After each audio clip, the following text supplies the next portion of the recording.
వాక్య ధ్యానంలోకి వెళ్దాం. ఈ సమయంలో కృష్ణపల్లి గారు వచ్చి వాక్యాన్ని అందించాల్సింది. అందరికీ మరణాతండి. దేవుని ఒక వాక్యాన్ని చదువుకుని వాక్యం యెషయా గ్రంథము 9వ అధ్యాయము 6వ వచనం చదువుకుందాం. ఏలయనగా మనకు శిశువు పుట్టెను, మనకు కుమారుడు అనుగ్రహింపబడెను, ఆయన భుజం మీద రాజ్యభారం ఉండును.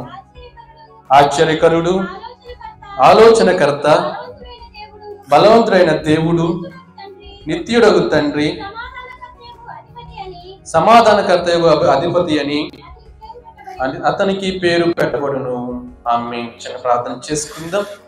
మహాపరిశుద్ధుడు, మహాగణుడు అయిన దేవ, నీ పరిశుద్ధమైన నామమునకు లెక్కింపులేని స్తుతులు స్తోత్రములు తెలియజేస్తున్నాం తండ్రి.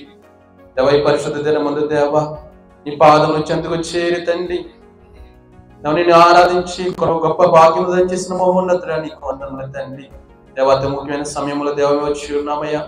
ఈ సమయంలో తండ్రి ఇక్కడ నిలబడిన నన్ను దేవ మరుగు చేసి దేవా నీవే స్వయంగా దేవ మాకు కావలసిన వాక్య వర్తమానం అందించుమని నజరేయుడుగా మా మధ్యనున్న యేసుక్రీస్తు నామమున వేడుకొని ప్రార్థిస్తున్నాము తండ్రి. ఆమేన్. మన నిమిత్తమైన శిశువు మహిని పుట్టెను, సనువుగా దరిచేయ శిశువు స్వామి ఆయను, తనువు రక్షణను గనింపతీయను, వినయభూషణులకు వేలవాసెను, వినయభూషణులకు వేలవాసెను. మన తండ్రి అయిన దేవుని నుండి కుమారుడైన యేసుక్రీస్తు నుండి కృపా సమాధానం మీ అందరికీ కలుగును గాక. ఆమేన్. అందరికీ మరణాతండి. అందరూ ఎలా ఉన్నారమ్మా? దేవుని మహాకృపలో మీ అందరూ బాగున్నారని దేవుని ఎంతగా స్తుతిస్తున్నాను. మరి ముఖ్యంగా ఈ క్రిస్మస్ మాసంలో, ఈ ఆనంద మాసంలో ఆయన పాదముల చెంత చేరి దేవుని స్తుతించి ఆరాధించి దేవుని యొక్క వాక్యమును వినడానికి అవకాశం ఇచ్చిన దేవునికి ఎన్నో వందనాలు చెల్లించవలసిన వారిగా మనం ఉన్నాం. మరి ముఖ్యంగా ఈ క్రిస్మస్ మాసంలో మనం చూసుకున్నట్లయితే ప్రవచనం యొక్క నెరవేర్పు మనకు కనబడుతుంది. ఈ క్రిస్మస్ మాసంలో ఉన్న నీవు నేను ఆ ప్రవచనం నెరవేర్పు మరి ముఖ్యంగా అందరూ తెలుసుకోవాల్సిన వారిగా ఉన్నాం. ఎందుకంటే దీంట్లో జరిగిపోయిన సంగతులు రాయబడి ఉన్నాయి, జరగవలసిన సంగతులు రాయబడి ఉన్నాయి. ఏమైతే జరగబోతున్నావో వాటిని కూడా పరిశుద్ధాత్మ దేవుడు ఈ పరిశుద్ధ గ్రంథములో రాసి మన వరకు ఉంచి ఉన్నారు. కనుక మనము ఆ వాక్యమును ధ్యానం చేయవలసిన వారిగా మనం ఉంటాం. మొదటిగా మనం చదువుకున్న వాక్యం మనం చూసినట్లయితే ప్రవచన నెరవేర్పు మనకు కనబడుతుంది. యెషయా గ్రంథము 9:6 మనం చూసినట్లయితే శిశువు పుట్టెను. ఈ మాట ఎప్పుడు ఎప్పుడు రాయబడిందండి? కొన్ని 100 సంవత్సరాల క్రితం రాయబడింది. యెషయా రాసిన ప్రవక్త యెషయా రాసిన కాలం తర్వాత కొన్ని 100 సంవత్సరములకు ఈ వచనము నెరవేర్పులోనికి రావడం జరిగింది. దేవుని ప్రవక్త భవిష్యత్తులో చూస్తూ ఆ రాబోయే సంఘటనను అంతకు ముందే జరిగినట్లు రాసిన మాట మనకు ఎంతో స్పష్టంగా మనకు కనబడుతుంది. బానిసత్వమైన కాడై ఎవరి మూలంగా తొలగిపోతుందో, ఎవరు నిజమైన శాంతిని తెస్తారో, గలిలయ ప్రాంతాల్లో ప్రకాశించిన గొప్ప కాంతి ఎవరు ఆయనను గలిలయ ప్రాంతాల్లో ప్రకాశించే గొప్ప కాంతి ఎవరో ఆయనను మనం ఈ వచనం మనం చూడబోతున్నాం. యేసు ప్రభు యొక్క మానవత్వము, దేవత్వము రెండు ఇక్కడ మనకు కనిపిస్తున్నాయి. ఆయన మహాబలిష్ఠుడైన దేవుడు అయినప్పటికీ ఏ విధంగా మన మధ్యకు వచ్చాడండి? శిశువుగా, పసిబాలుడిగా మన మధ్యకు రావడం జరిగింది. యెషయా గ్రంథము 7వ అధ్యాయం 14వ వచనం మనం చూసినట్లయితే మనం కాబట్టి ప్రభువు తానే ఒక సూచన మనకు చూపును, ఆలకించుడి, కన్యక గర్భవతి కుమారుని కని అతనికి ఇమ్మానుయేలును పేరు పెట్టెను. ఈ పశుల తొట్టులో ఉంచబడిన శిశువు పెరిగి యూదుల రాజుగా, ప్రపంచానికి రారాజుగా వచ్చారు. ఆ సంగతి మనం చూద్దాం. 20 గ్రంథము 23వ అధ్యాయము 5వ వచనం మనం చూసినట్లయితే రాబో దినములలో నేను దావీదునకు నీతి శిఖరును పుట్టించెదను. అతడు రాజై పరిపాలన చేయును. అతడు వివేకంగా నడుచుకొచ్చు కార్యము జరిగించును. భూమి మీద నీతి న్యాయమును జరిగించును. అలాగే మత్తయి సువార్త 2వ అధ్యాయంలో 2వ వచనం కూడా మనకు కనబడుతుంది. తూర్పు దేశపు జ్ఞానులు యూదుల రాజుగా పుట్టిన వాడు ఎక్కడున్నాడు? తూర్పు దిక్కున మేము ఆయన నక్షత్రము చూసి ఆయనను పూజింపవచ్చితమని చెప్పినట్టు మనకు కనబడుతుంది. అదే కాకుండా రారాజుగా రాబోచున్నాడని ఇర్మియా గ్రంథంలో ఇర్మియా ప్రవక్త రాశారు. అలాగే ఈ లూకాసు వార్తల్లో జ్ఞానులు చెప్పడం జరిగింది. అదే కాకుండా దేవుడే స్వయంగా యేసుక్రీస్తు ప్రభువు స్వయంగా ఆయన చెబుతున్నాడు, నేను ఏ విధంగా వచ్చాను అన్నది మనకు ఈ దేవుని యొక్క వాక్యంలో మనకు కనబడుతుంది. మత్తయి సువార్త 27వ అధ్యాయము 11వ వచనం మనం చూసినట్లయితే ఆయనే స్వయంగా ఈ లోకానికి ఏ విధంగా వచ్చాడో మనకు కనబడుతుంది.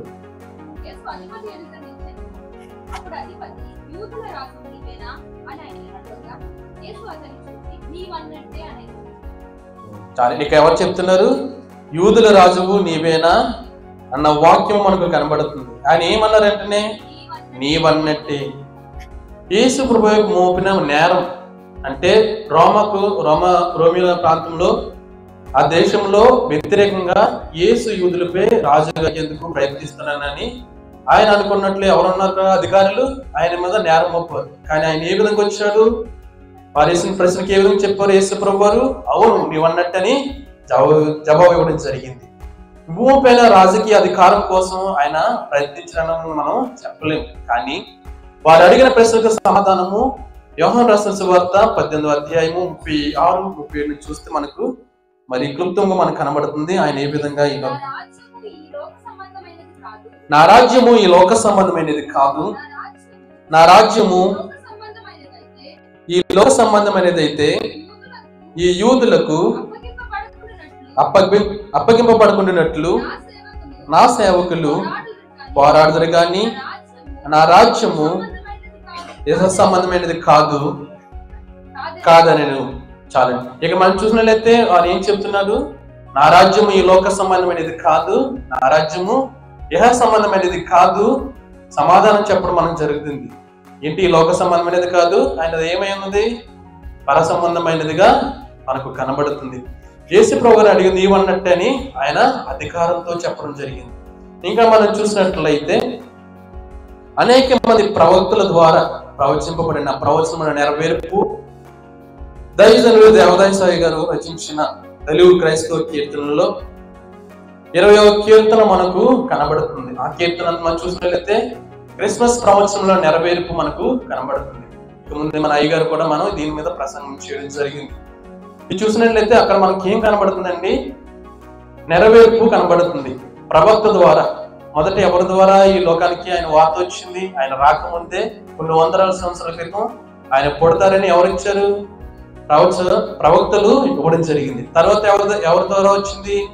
దూత ద్వారా. తర్వాత ఎవరి ద్వారా? గొల్లల ద్వారా కనబడుతుంది. లోక సువార్త 2:6 నుంచి చూస్తే మనకు కనబడుతుంది. గొల్లల ద్వారా, గొర్రెల కాపుల ద్వారా ఆయన వార్త రావడం జరిగింది. అదే కాకుండా మత్తయి సువార్త 2వ అధ్యాయం 1వ వచనం చూసినట్లయితే అక్కడ తూర్పు దేశపు జ్ఞానుల ద్వారా ఈ వార్త రావడం జరుగుతుంది. ఇక మనం చూసినట్లయితే యేసు ప్రభు వారు శిశువుగా పుడతారు, పుట్టారని ప్రవక్తల ద్వారా వర్తమానం మనం అందరం విని ఉన్నాం. ఇప్పటి వరకు అనేక మంది ప్రసంగాలు మనం విని ఉన్నాం. కానీ ఇంకా మనం చూసినట్లయితే ఎవరు చెబుతున్నారు? పరిశుద్ధ గ్రంథంలో యేసు ప్రభు గారు స్వయంగా చెప్పడం మాట మనం చూద్దాం. యేసు ప్రభు గారు ఎందుకు ఈ లోకానికి శిశువుగా పుట్టారో, ఎందుకు ఈ లోకానికి వచ్చారో మనకు కనబడుతుంది. ఒకసారి చూద్దాం. యోహాను సువార్త 18వ అధ్యాయము 38వ వచనం.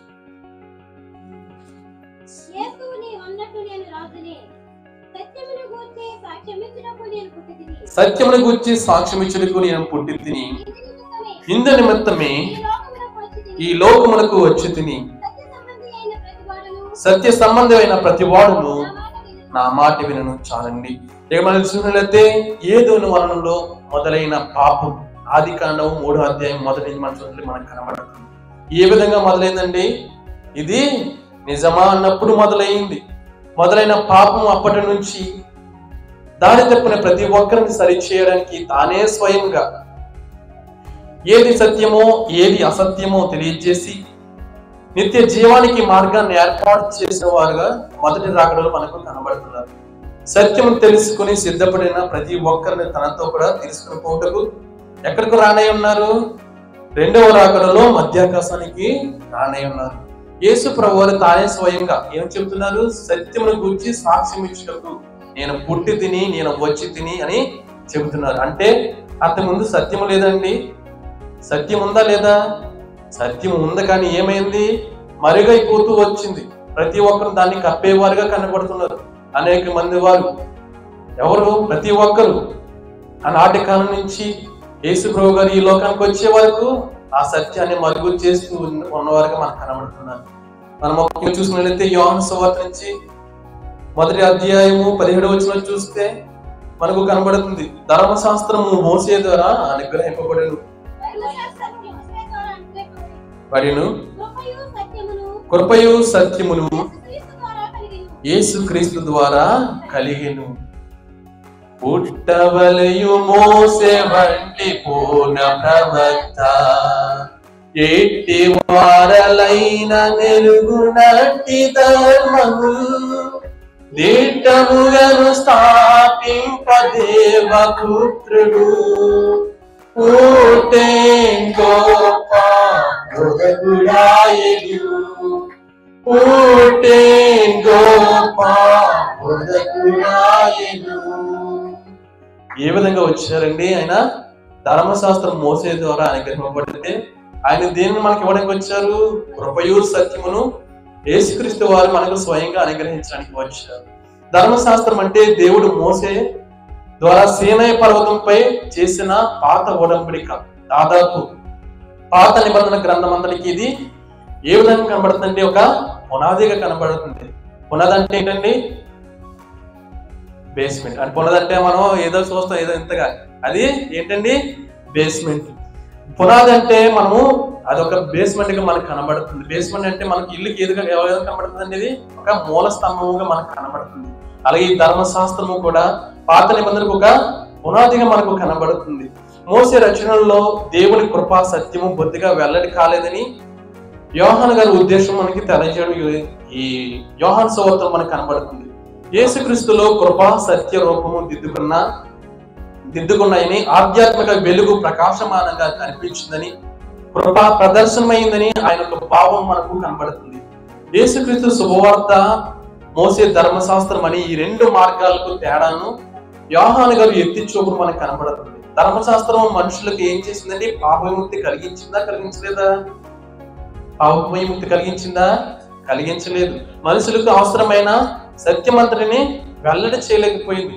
ఎందుకంటే ఇది మీరు చేస్తారు, మీరు చేస్తే మీకు ఈ పాపం వస్తుంది, మీకు మరణం వస్తుంది చెప్పారు, కానీ సత్యాన్ని ఆయనకు కృపను ఎవరు వెల్లడి చేయలేదు. కానీ ఇక్కడ యేసుక్రీస్తు ప్రభువు మనం చూసుకున్నట్లయితే ఆయన ఏం ఇవ్వడానికి మనకు వచ్చాడు? సత్యమును వెల్లడి చేయడానికి వచ్చాడు. ఈ సమయంలో యోహాను సువార్త గురించి కొన్ని అంశములు మీకు జ్ఞాపకం చేయాలని ఆశిస్తున్నాను.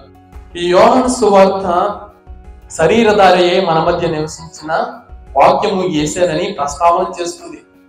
దేవుడు వాగ్దానం చేసిన రక్షకుడు మరియు దేవుని కుమారుడు యేసేనని నమ్మి ఆయనలో జీవం పొందాలని రచయిత ఉద్దేశం మనకు కనబడుతుంది. ఈ సువార్తలో నీరు, రొట్టె, వెలుగు, గొర్రెలు, కాపరి, ద్రాక్షవల్లి వంటి అతి సాధారణమైన దృష్టాంతాలను ద్వారా రచయిత ఆధ్యాత్మిక సత్యాలను ప్రబోధించడం ఈ సువార్తలో విశేషంగా మనకు కనబడుతున్నాయి. ఈ సువార్త అంతటా సత్యాన్ని నొక్కి చెప్పడం కనిపిస్తుంది. అందులో కొన్నిటి వాటిని మీకు జ్ఞాపకం చేసి నేను ఒక వాక్యాన్ని ముగించాలని నేను ఆశిస్తున్నాను. మొదటిగా మనం చూసినట్లయితే యోహాను సువార్త 1వ అధ్యాయము 14వ వచనం. ఆ వాక్యము శరీరధారి అయి కృపాసత్య సంపూర్ణుడిగా మన మధ్య నివసించెను. తండ్రి వలన కలిగిన అద్వితీయ కుమారుని మహిమ వలె మనము ఆయన మహిమను కనుగొంటిమి. చాలండి, ఇక్కడ మనం చూసినట్లయితే ఆయన ఏ విధంగా కనబడుతున్నారు? శరీరధారిగా మనకు కనబడుతున్నారు. రెండవదిగా చూసినట్లయితే ఆయన మన మధ్య నివాసం చేసే వారిగా కనబడుతున్నారు. ఏ విధంగా వచ్చి నివాసం చేస్తున్నారని? పసిబాలుడిగా మన మధ్యకు దిగి వచ్చిన వారిగా కనబడుతున్నారు. ఇంకా మనం చూసినట్లయితే కృపాసత్య సంపూర్ణుడిగా మనకు కనబడుతున్నారు. అదే 18వ వచనం చూద్దాం. ఎవడను ఎప్పుడైనాను దేవుని చూడలేదు, తండ్రి రొమ్మునున్న అద్వితీయ కుమారుడే ఆయనను బయలుపరిచి. కనుక మనకి ఏం చేయాలి? దేవుడు నేను చూచానన్న వారిని మనం ఏం చేయాలి? దేవుని యొక్క సాయలు మనం చూడొచ్చు, ఆయనకి దర్శనం చూడగలం, కానీ ఆయన మనం ముఖాముఖిగా చూడలేము. ఆనాడు ప్రవక్త అయిన మోషే గారు చూడగలిగారా? ఆయన యొక్క ముఖాన్ని కప్పుకున్నారు.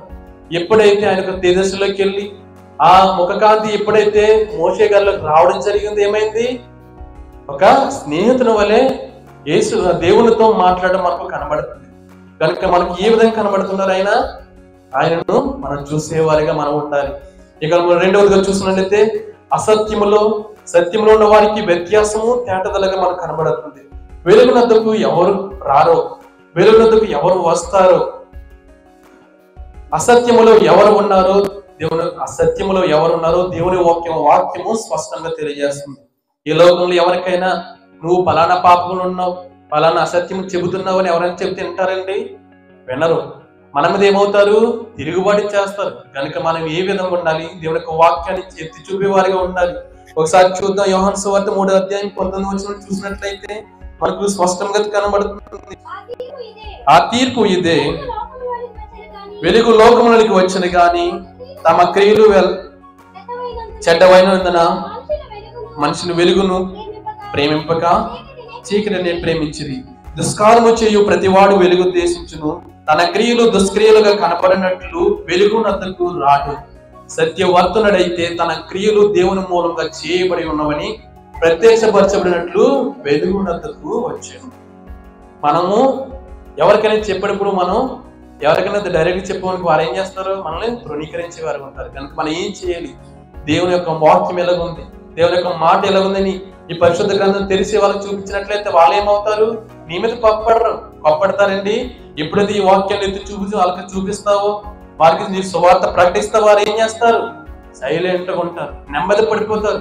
అవును, నిజమే కదా, ఇది దేవుని యొక్క వాక్యము, దేవుని యొక్క మాటలు, ఆ మాటను తగినట్లు మనం జీవించాలని వాళ్ళు సరే అవుతారు. కనుక మనం 3వదిగా చూసినట్లయితే సత్యం అసత్యం ఉన్న వ్యత్యాసాన్ని కనుగొన నీవు నేను తట్టులో ఉంచబడిన పసిపాలుని ముచ్చట తీరే వరకు ఆరాధించాలి.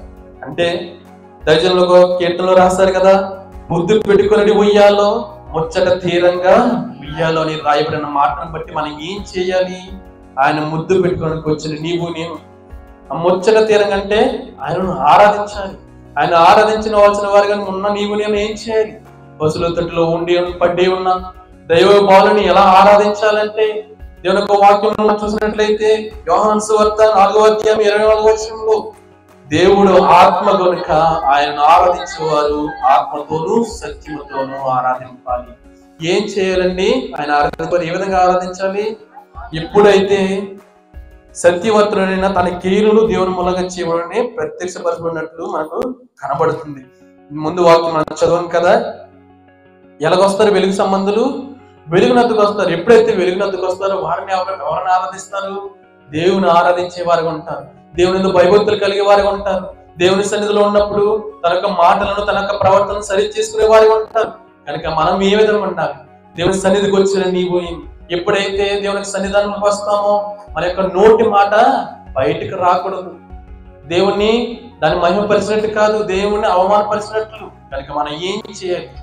ఆత్మతోనూ సత్యముతోనూ దేవుణ్ణి ఆరాధించే వారిగా మనం ఉండాలి. ఇక 4వది చూసినట్లయితే చీకటి నుంచి సత్యము తెలుసుకుని వెలుగు సంబంధిగా మారి ఆరాధించిన నీవు నేను ఎక్కడ నిలిచి ఉండాలి? దేవుని యొక్క వాక్యం మనకు తెలియజేస్తుంది. యేసు ప్రభు వారు అప్పుడు మనకు కనబడుతుంది. ఒకసారి చూద్దాం. దేవుని యొక్క వాక్యంలో యేసు ప్రభు వారు అప్పుడు తనను నమ్మిన యూదులతో మాట్లాడారు, కానీ ఇప్పుడు నీతోనూ నాతోనూ మాట్లాడనాయి అన్నారు. ఎప్పుడైతే ఆయనలో నిలిచి ఉంటావో, ఎక్కడ నీవు నేను నిలిచి ఉండాలో దేవుని యొక్క వాక్యం మనం చూద్దాం. అదే యోహాను సువార్త 18వ అధ్యాయము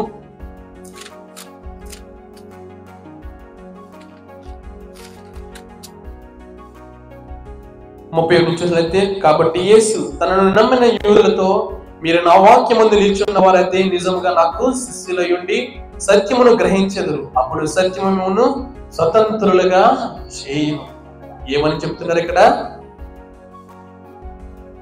స్వతంత్రులుగా చేయరని మనకు కనబడుతుంది. ఎక్కడ నిల్చుంటాం?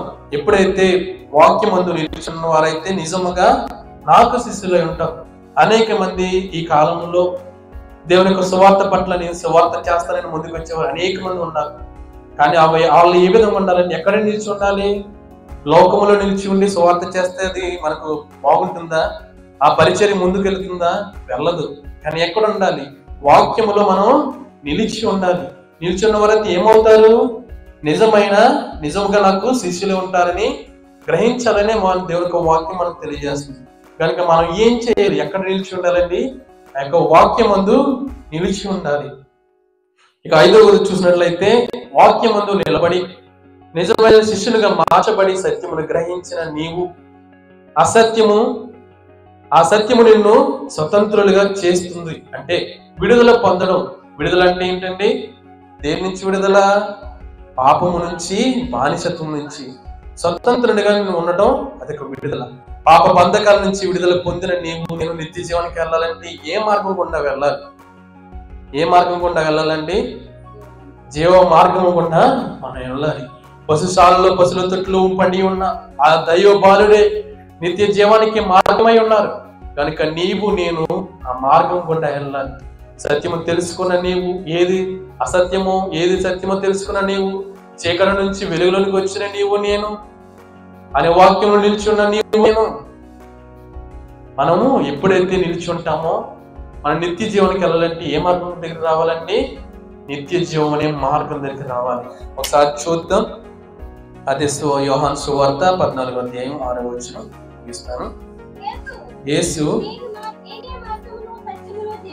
నేనే మార్గమును సత్యమును జీవమును, ద్వారానే తప్ప ఎవడును తండ్రి యొద్దకు రాడు. కనుక మనం ఏం చేయాలండి?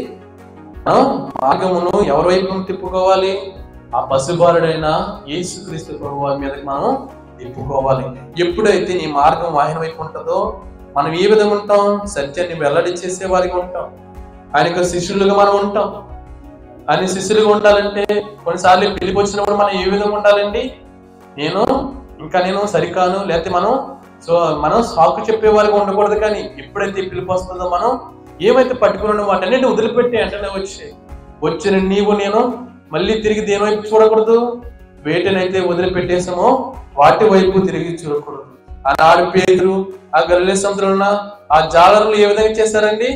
ఏవైతే పనిలో ఉన్నారో ఆ పని ఎవరికైనా అప్పగించి వచ్చారా? లేదు, విడిచిపెట్టి వెంటనే వచ్చేసారు. కనుక నేను అదే విధంగా ఉండాలి. ఎప్పుడైతే ఆయన పిలుపు వస్తుందో, ఏ పరిచర్యలు నీవైతే పిలువబడ్డావో, ఏ యొక్క వాక్యాన్ని వెల్లడి చేయడానికి నీవు పిలువబడ్డామో, మనము ఉన్న వాటిని వదిలిపెట్టిన వాటి వరకు మనం వెనక తిరగకుండా ఏం చేయాలి?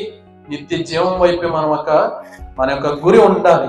ఆయన తిరిగి వచ్చే వరకు, ఈ లోకానికి తిరిగి వచ్చే వరకు మన గురి ఎక్కడ ఉండాలండి? దేవుని ముందు మాత్రమే ఉండాలి. ఇక మనం చూసినట్లయితే మొదటి నుంచి చివరి వరకు మనం చూసినట్లయితే అనేక సత్యములు యొక్క యోహాను సువార్త ద్వారా మనకు కనబడుతున్నాయి. కనుక నేను ఏ విధంగా ఉండాలండి? పశువుల తడ్డులో ఉంచబడిన ఆ దైవ బాలుని నిత్య జీవ మార్గం ఉన్నారు కనుక నేను ఆ మార్గం వైపు తిరిగి చూడాలి. ఆ మార్గం వైపు నీ గురి నా గురి ఉండాలి. లోకంలో ఉన్న ఏ పాపం నుంచి నువ్వు తిరిగి వచ్చావో ఆ పాపం వైపు కానీ, ఆ చీకటి వైపు కానీ నేను మరలా ఎన్నడూ తిరగకూడదు. ఎప్పుడైతే ఆయన సన్నిధానానికి వచ్చావో, ఆయన సముఖానికి వచ్చావో, నీవు ఎన్నడూ కూడా తిరిగి వెనక చూడకూడదు. కనుక మనము ఇప్పటి వరకు ఆ యొక్క సత్యాన్ని మనం గ్రహించిన ఆ పశుబాలుని ఏ విధంగా ఆరాధించాలి నేర్చుకున్న మనమందరము నిత్య జీవం వైపు మన మార్గాన్ని మనకు త్రోవను సరి చేసుకుని ఆ నిత్య జీవంలో వెళ్ళాలంటే ఆ మార్గాన్ని విడిచిపెట్టకూడదు. ఏ రక్షణలోనికి తిరిగి వచ్చావో, ఏది నిజమైన మార్గంలో నువ్వు వచ్చావో ఆ మార్గాన్ని ఎన్నడూ విడిచిపెట్టకూడదు. కనుక ఇప్పటి వరకు దేవుడికి వాక్యాన్ని వినడం నేను ఇప్పటి వరకు దేవుడే స్వయంగా మనకు చెప్పబడిన మాటలను మనసులో పెట్టుకుని మన తలలో వచ్చినట్లయితే ప్రార్థన చేస్తున్నాం. మహాపరిశుద్ధుడు అయిన దేవ, మహాగణుడు అయిన తండ్రి, నీ పరిశుద్ధమైన నామమునకు లెక్కింపులేని స్తుతులు, స్తోత్రములు దేవ, నీకు నమస్కారములు తెలియజేస్తున్నాను తండ్రి. దేవా, ఇప్పటి వరకు ప్రభువా దేవా మరుగు చేయబడిన సత్యాన్ని వెల్లడి చేసిన మహోన్నతుడ దేవా, నీకు నమస్కారములు. పసిబాలుడు మన మధ్యకు వచ్చాడు. పసిబాలుడు మన మధ్యకు వచ్చిన దేవుని వైపు చూద్దాము. పశుశాలలో నీవు పవలించిన పరమాత్ముడవు నీవు పసిబాలుడవు కావు నీవు పసిబాలుడవు కావు పశుశాలలో నీవు సిరు ప్రాయమందే శాస్త్రులు సరితూగలేరే బోధకులు సిరు ప్రాయమందే శాస్త్రులు సరితూగలేరే బోధకులు స్థలమైన లేదే జన్నకు స్థలమైన లేదే జన్మకు తల వంచే సర్వా లోకము తల వంచే సర్వా లోకము పశుశాలలో నీవు ఉంచినావు పరమాత్ముడవు నీవు పసిబాలుడవు కావు నీవు పసిబాలుడవు కావు. అవునయ్యా, ఆనాడు నీవు వచ్చినప్పుడు తండ్రి ఈ లోకానికి మా కొరకు వచ్చినప్పుడు దేవా నీవు ఉండడానికి స్థలమైన దొరకలేదయ్యా. దేవా ఎంతగా తగ్గించుకున్నావు దేవా, ఎంతగానో మీరు తగ్గింపబడ్డారయ్యా, ఎంతగానో తగ్గింపబడ్డారు తండ్రి. దేవా మీరు మిమ్మల్ని తగ్గించుకున్నయ్యా, మమ్మల్ని హెచ్చింప చేశారయ్యా. ఏ అర్హత లేని మమ్మల్ని దేవా మీరు హెచ్చింప చేశారని ఆయనకు వందనలు చేద్దాము. ఆయన ముందంటే నీవు నేను ఆ యొక్క వాక్యాన్ని తలంచుకుని ఆ బాధకరమైన ఆ జీవితం ఎవరికైనా వస్తుందమ్మా, ఆ జీవితం ఎవరికైనా వస్తుందా? అటువంటి శైలిలో ఎముకలు కొరికే శైలిలో ఎవరికైనా వస్తుందా? ఈనాడు ఎందరికో అటువంటి భాగ్యము దేవుడు ఎంతో గొప్ప భాగ్యం ఇచ్చారు. అటువంటి ఎంతో శ్రమను సహించి నిన్ను నన్ను యోగ్యులుగా చేసి ఒక జీవాన్ని ఇస్తే మనము పాపం వైపు తిరిగి చూసే వారికి ఉంటున్నాం కనుక ఆయన యొక్క సత్యం వెల్లడైన సత్యాన్ని చూసిన నీవు నేను సత్యం వైపు వెళ్ళాలంటే నిజముగా ఆయన ఒక వాక్యాన్ని ఈ పరిశుద్ధ గ్రంథంలో రాయబడిన ప్రతి మాటను నీ మనసును ఉంచుకుని ఎప్పుడైతే ఉంచుకుని ఉంటావో ఆ పసిబాలను ఎత్తుకునే స్థితిలో ఉంటావు. ఆ పసిబాలను ఎత్తుకునే స్థితి నీలో ఉంటుంది. ఆ పసిబాలను నీ కౌగులు ఉంచుకునే స్థితి నీలో ఉంటుంది కనుక మనం నిత్యము పరిశుద్ధులుగా ఉండాలి. నిత్యముగా పరిశుద్ధులుగా ఉండాలని ఆయన ఒక వాక్యం సెలవించిన రీతిని తలంచుకున్నాడు. నీవు నేను దేవా మమ్మల్ని మన్నించండి అయ్యా, నన్ను మన్నించండి, నేను వేడుకుందాము, మనం మన్నించుకొని వేడుకుందాము. ఈ సమయంలోని హృదయాన్ని సమర్పణ చేద్దాము.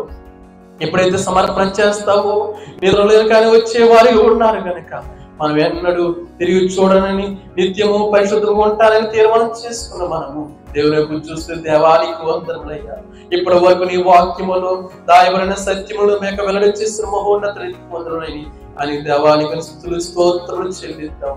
దేవానికి వందనములు వందనములయ్యా. నీకు నమస్కారములు తండ్రి. దేవా ఇదిగోనయ్యా తండ్రి, దేవా నీవే తండ్రి మాకు కావాల్సిన వర్తమానం అందించిన మహోన్నతానికి వందనములయ్యా. వ్యక్తపడిన వాక్యమును తండ్రి సాతాను ఎత్తుపోకుండా ప్రభువా మా హృదయంలో పల్లెంపు చేసి నీ నిత్య జీవానికి దేవ మనం సిద్ధం చేయాలి. మనందరినీ సిద్ధం చేయమని నజరేయుడైన యేసుక్రీస్తును వేడుకొని ప్రార్థిస్తున్నాను తండ్రి, ఆమేన్. అందరికీ మరణత ఈ సమయం ఇచ్చిన తిరిగి దేవునికి వందన మరణతలు.